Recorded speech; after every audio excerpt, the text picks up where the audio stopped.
religion and tribe.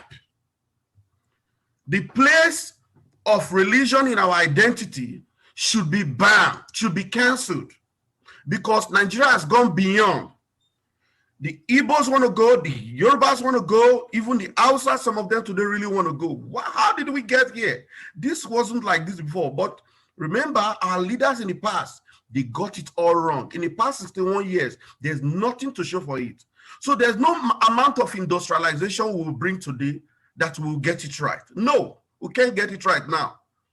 Let's go back to the past and correct it. How did we correct? How are we going to correct it? One, kill religion. There's no Christian in Nigeria. There's no Muslim in Nigeria. Take it away from every of our identity. If you are a Christian, memory, and start teaching them the value system, how to make Nigeria right, how to get it right. So after that, when you have a political power there and you have the political will, then you can make a change. But if you don't, if you have not, let me be sincere at this time, anybody from the age of 40 in Nigeria, I'm sorry, we are corrupt.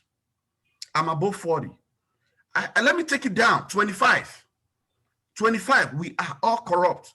It may not be financial corruption. It could be political corruption. It could be tribal corruption. There are a lot of corruption in Nigeria. Nepotism is the height of the day. Where if Dr. and Dr. Mrs. Ekezie if they are the governor and the first lady of their state, they want to give jobs to their cronies, their siblings first, before considering me as an expert, even in the job. Yeah. So on that note, I will still ask us to go back home and reorient our youth, teach them again that Nigeria is not getting it. Let's go and teach ourselves that we are not getting it and we are corrupt. That please, we must take religion out, we must take tribe out, and we must stand strong in unity.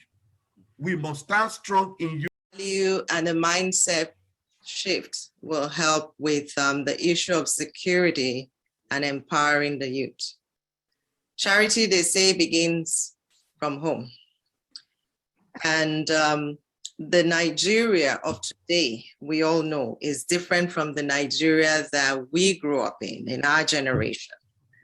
I do recall that growing up, it was communal living. It was such that if you did something and your neighbor knew, if you did something wrong and your neighbor knew you did something wrong, they were sure to caution you and also report you to your parents.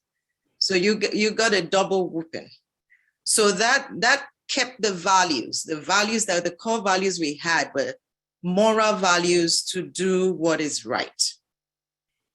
And coming back to today, we talk about youth empowerment, we talk about security, and we're talking about the family. What's the role of the family in all this?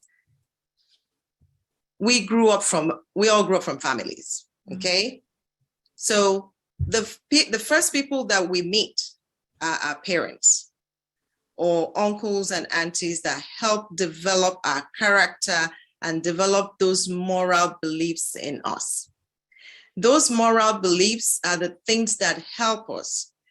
They're entwined in us so much so that when you talk about empowerment, you're empowering something that gives someone confidence to do better in something that they already have either an inkling about, a skill about, or they have a passion. Let it happen. Kill me if you may. Esther did it in the Bible. You know, if I lose my life, I lose my life, but I must save my people. So I don't see Pastor Adeboye, I don't see Pastor Edepo, I don't see Chris Richardefo, I don't see these big men of God marching to the north and say, okay, we are killing our brethren, we are killing Christians here. Kill all of us if you can't stop, or we want you to stop. So I would like not to go too much into the religion to look for the solution. I have some list into that trouble. our religious organizations are criminal, if I would say that. They are criminal in nature.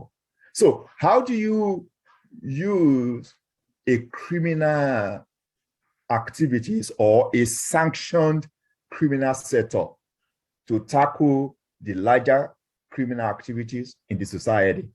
We're only kidding ourselves. System. I want to tell you that I am so sure Nigerian government does not know that me and you will live in America. They don't have any record. It's in Nigeria that the failed government that we have in place now, the government of Buhari, appointed dead people as special advisors to the governor, to the presidency. I will not be surprised if Nigerians will even vote for a dead man, because we don't have.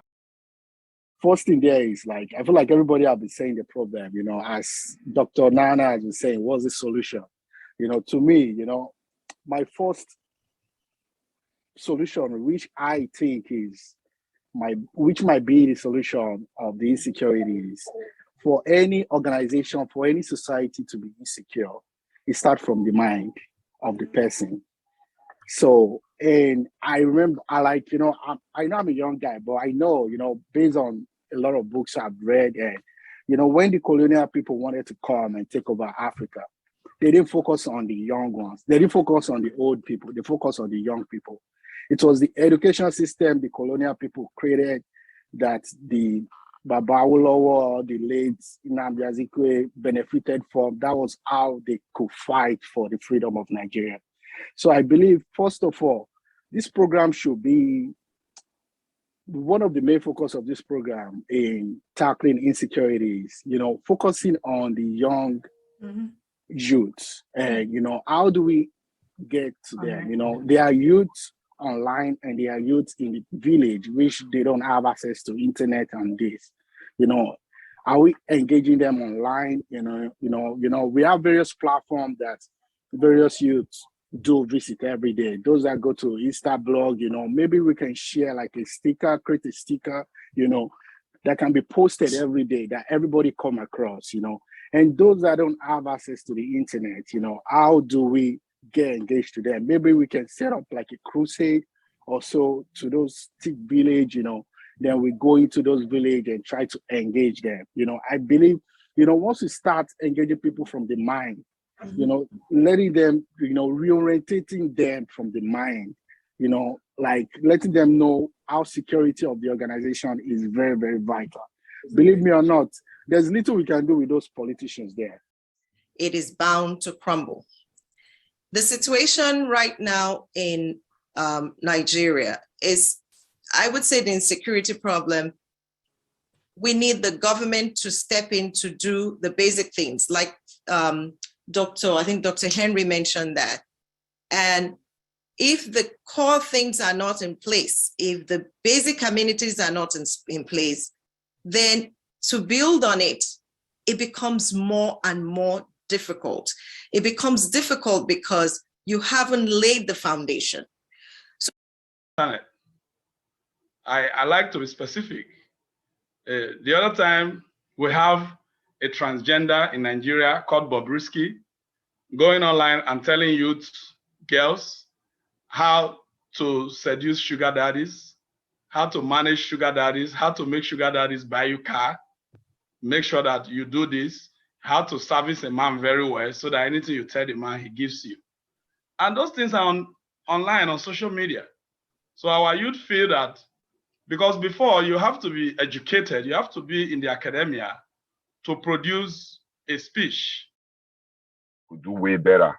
We could use tracking devices and paying these ransoms, then, the banking system has tried to curtail it, with the BVN and everything. Bank transfers could be traced, with the limit in withdrawals. I feel like the government has tried in a certain way. I don't think anyone can really go to Nigerian bank today and just be like, can I get 30 million naira? And then they'll just give it to them. I also felt the kidnapping and the ransom thing was what, caused or resulted in those kind of like decision makings in our banking sector. And they're really trying on that aspect. But I feel like as long as people still pay ransom, kidnapping is just going to continue.